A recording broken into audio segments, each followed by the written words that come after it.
Mountain Smith here. Honest reactions, nothing rehearsed to me reading a chapter in the Bible for the very first time. I don't know what's happening. I just continue to read. So today we're reading Genesis 41, and it's Pharaoh's dreams. The last one was it Genesis 40? Joseph interprets two dreams for the cupbearer and for the baker. One really good news, one really terrible news, since the baker was killed by the Pharaoh. Great. So, Genesis 41. Join me, if you will. Pharaoh's dreams. 2 full years later, Pharaoh, wow, okay, we're jumping ahead 2 years. So, does that mean that Joseph has been in prison for 2 years? Because he's been in prison also because the wife of, what's his name? Potiphar put him in prison. She's got deception issues. Anyways, so 2 full years later, Pharaoh dreamed that he was standing on the bank of the Nile River. In his dream, he saw 7 fat, healthy cows come up to the river and begin grazing in the marsh grass. Okay, so 7 cows. Seems to be we've hit 7 a lot so far in Genesis. Like we're at Genesis 41, and I've noticed we had, who was that before that worked for 7 years, and then he worked for another 7 years for Leah and Rachel. I don't remember who that was. Was that Jacob? Anyways, so we got, and then there was 7 earlier in another thing that's mentioned. So it seems like 7 is popping up a lot. Anyways, then he saw 7 more cows come up behind them from the Nile. Oh, see, we got 7 and then 7 again. Okay, I'm going to start this over. 2 full years later, Pharaoh dreamed that he was standing on the bank of the Nile River. In his dream, he saw 7 fat, healthy cows come up out of the river and begin grazing in the marsh grass. Then he saw 7 more cows come up behind them from the Nile. But these were scrawny and thin. These cows stood beside the fat cows on the riverbank. Then the scrawny, thin cows ate the 7 healthy, fat cows. At this point in the dream, Pharaoh woke up. Wow, okay, skinny little scrawny cows were like, "Arr, arr, arr," and they ate the fat ones. I don't know where this is going, but that's dreams for you, right? Okay. 41 is actually going to be long too. I don't even know where this next page goes. Anyways, but he fell asleep again and had a second dream. This time he saw 7 heads of grain, plump and beautiful. 7 heads of grain, plump and beautiful, growing on a single stalk. I don't know what 7 heads of grain mean. That might be an agricultural thing. I'm not really sure. Anyways, then 7 more heads of grain appeared, but these were shriveled and withered by the east wind. And these thin heads swallowed up the 7 plump, well-formed heads. Then Pharaoh woke up again and realized it was a dream. I wonder what the 7 heads are, though, or what the heads are, like I say. The next morning, Pharaoh was very disturbed by the dreams. I would be too. So he called for all the magicians and the wise men of Egypt. When Pharaoh told them his dreams, not one of them could tell him what they meant. Finally, the king's chief cupbearer spoke up. "Today I have been reminded of my failure," he told Pharaoh. "Some time ago you were angry with the chief baker and me, and you imprisoned us in the palace of the captain of the guard. One night the chief baker and I each had a dream, and each dream had its own meaning. There was a young Hebrew man with us in the prison who was a slave of the captain of the guard. We told him our dreams, and he told us what each of our dreams meant. And everything happened just as he has predicted. I was restored to my position as the cupbearer, and the chief baker was executed and impaled on a pole. Pharaoh sent for Joseph at once, and he was quickly brought from the prison." Well, it's about time here. We got some movement, especially that chief cupbearer. About time he spoke up. 2 years later, dude. Come on. Okay. Pharaoh sent for Joseph at once, and he was quickly brought from the prison. After he shaved and changed his clothes, he went in and stood before Pharaoh. Then Pharaoh said to Joseph, "I had a dream last night, and no one here can tell me what it means. But I have heard that when you hear about a dream, you can interpret it." Let's see. "It is beyond my power to do this," Joseph replied. "But God can tell you what it means and set you at ease." So Pharaoh told Joseph his dream. In my dream, he said, I was standing on the bank of the Nile River, and I saw 7 fat, healthy cows come up out of the river and begin grazing in the marsh grass. But then I saw 7 sick-looking cows, scrawny and thin, come up after them. I've never seen such sorry-looking animals in all the land of Egypt. These thin, scrawny cows ate 7 fat cows, but afterward you wouldn't have known it, for they were still as thin and scrawny as before. Then I woke up. In my dream, I also saw 7 heads of grain, full and beautiful, growing on a single stalk. Then 7 more heads of grain appeared. But these were blighted, shriveled, and withered by the east wind. And the shriveled heads swallowed the 7 healthy heads. I told these dreams to the magicians, but no one could tell me what they mean. Joseph responded, both of Pharaoh's dreams mean the same thing. God is telling Pharaoh in advance what he is about to do. The 7 healthy cows and the 7 healthy heads of grain both represent 7 years of prosperity. The 7 thin, scrawny cows that came up later and the 7 thin heads of grain withered by the east wind represent 7 years of famine. Okay, we're kind of interesting here.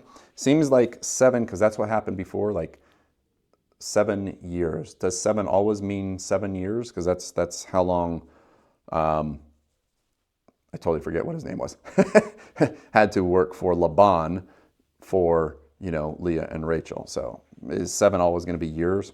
I don't know. We'll find out. Joseph responded, both of Pharaoh's dreams meant the same thing. God is telling Pharaoh in advance what he is about to do. The 7 healthy cows and the 7 healthy heads of grain both represent 7 years of prosperity. The 7 thin, scrawny cows that came up later and the 7 thin heads of grain withered by the east wind represent 7 years of famine. Interesting. This will happen just as I have described it, for God has revealed to Pharaoh in advance what he is about to do. The next 7 years will be a period of great prosperity throughout the land of Egypt. But afterward, there will be 7 years of famine, so great that all the prosperity will be forgotten in Egypt. Famine will destroy the land. This famine will be so severe that even the memory of the good years will be erased. Ooh, that's pretty bad, actually. If that's something like that happens, that's pretty bad. As for having 2 similar dreams, it means that these events have been decreed by God, and he will soon make them happen. Therefore, Pharaoh should find an intelligent and wise man and put him in charge of the entire land of Egypt. Then Pharaoh should appoint supervisors over the land and let them collect 1/5 of all the crops during the 7 good years. Have them gather all the food produced in the good years that are just ahead and bring it to the Pharaoh's storehouses. Store it away and guard it so there will be food in the cities. That way there will be enough to eat when the 7 years of famine come to the land of Egypt. Otherwise, this famine will destroy the land. So that's good planning. I don't hear a lot of planning so far, and that's the first time I've heard somebody planning things. So next section here. Joseph made, now here's a point, because I've kind of run into this before. We've got the chapter, but then there's, there's a section here, and I'm not sure, what does that mean? Is that a section within the chapter? How is that? Is that a part of a chapter? Is that chapter part 2? I hope somebody can maybe tell me that one of these days. All right, I'll figure it out. Joseph made ruler of Egypt. Okay. So is he getting out of prison? That would be good. Joseph's suggestions were well received by Pharaoh and his officials. So Pharaoh asked his officials, "Can we find anyone else like this man, so obviously filled with the Spirit of God?" Then Pharaoh said to Joseph, "Since God has revealed the meaning of the dreams to you, clearly no one else is as intelligent. Since God has revealed the meaning of the dreams to you, clearly no one else is as I'm messing up. I can't even say that. Okay, let me start this one again. Since God has revealed the meaning of the dreams to you, clearly no one else is as intelligent or wise as you are." I'm trying to add an extra word there. Is as intelligent or wise as you are. You will be in charge of my court, and all my people will take orders from you. Only I, sitting on my throne, will have a rank higher than yours. Wow. Okay, so Joseph is still a slave to the Pharaoh, but he is in charge now of Egypt, and only the Pharaoh has a higher rank. Okay. Pharaoh said to Joseph, I hereby put you in charge of the entire land of Egypt. Then Pharaoh removed his signet ring from his hand and placed it on Joseph's finger. I wonder what that is. Signet ring from his hand and placed it on Joseph's finger. Is that, I guess, jewelry is what we're talking about? Something I don't know what a signet ring is. But, okay. He dressed him in fine linen clothing and hung a gold chain around his neck. Then he had Joseph ride in the chariot reserved for his second in command. And whenever Joseph went, the command was shouted, Kneel down. So Pharaoh put Joseph in charge of all Egypt. And Pharaoh said to him, I am Pharaoh, but no one will lift a hand or foot in the entire land of Egypt without your approval. All right. Then Pharaoh gave Joseph a new Egyptian name. Here we go again. Tough name here. Zaphenath-paneah. He also gave him a wife, whose name was Asenath. She was the daughter of Potiphera, the priest of On. She was the daughter of Potiphera, the priest of On. O-N. I'm tough one there. So Joseph took charge of the entire land of Egypt. He was 30 years old when he began serving the court of Pharaoh, the king of Egypt. And when Joseph left Pharaoh's presence, he inspected the entire land of Egypt. Wait, so he's only 30 years old? Joseph is only 30 years old right now? He's been in prison. We fast forward. Oh, wow. This is it? Okay. Okay. As predicted, for 7 years, the land... Wait. Before I do that, didn't we say before we moved ahead by like 200 years or something like that?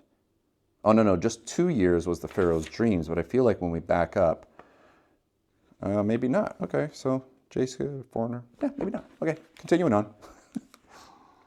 As predicted, for 7 years, the land produced bumper crops. Bumper crops. What are bumper crops? As predicted, for 7 years, the land produced bumper crops. I've never heard of bumper crops before. Someone help me out there. During those years, Joseph gathered all the crops grown in Egypt and stored the grain from the surrounding fields in the cities. He piled up huge amounts of grain like sand on the seashore. Finally, he stopped keeping records because there was so much to measure. During this time, before the first of the famine years, 2 sons were born to Joseph and his wife, Asenath, Asenath. I'm totally mispronouncing that name, I'm sure of it. The older son of sorry. Let me back up. During this time, before the first of the famine years, 2 sons were born to Joseph and his wife, Asenath, the daughter of Potiphera, the priest of On. Joseph named his older son Manasseh, for he said, God has made me forget all my troubles and everyone in my father's family. Joseph named his second son Ephraim. Tough one. For he said, God has made me fruitful in this land of my grief. Oh, that's tough. So Joseph, it's almost like Joseph is giving up on going home to his Hebrew nation. Is that right? Am I thinking that he's kind of given up in a sense now that he's having sons? Family does change things. So at last, the 7 years of bumper crops throughout the land of Egypt came to an end. Then the 7 years of famine began, just as Joseph had predicted. The famine also struck all the surrounding countries, but throughout Egypt there was plenty of food. Eventually, however, the famine spread throughout the land of Egypt as well. And when the people cried out to Pharaoh for food, he told them, Go to Joseph and do whatever he tells you. So with severe famine everywhere, Joseph opened up the storehouses and distributed grain to the Egyptians. For the famine was severe throughout the land, and people from all around Egypt And people from all around came to Egypt to buy grain from Joseph because the famine was severe throughout the world. Joseph was planning here, and now he's got 2 children. For somebody he's barely 30 years old now, for somebody who's then been imprisoned by this Pharaoh, then he's given a wife, he gets put in charge of everything. Has anybody seen the movie Gladiator? I kind of feel like we're kind of going there with Maximus. He gets put in prison, he comes back, obviously Joseph isn't killed, but that's what it kind of feels like. You got a young man who here gets taken, sold by his brothers nonetheless, put in prison, and then after all this time, because God is helping him, the Lord is helping him, he's looking after him. Very kind of interesting here. Joseph's life, for being so young, there's a lot going on, and that he has to endure, and then being in prison, and then having these children.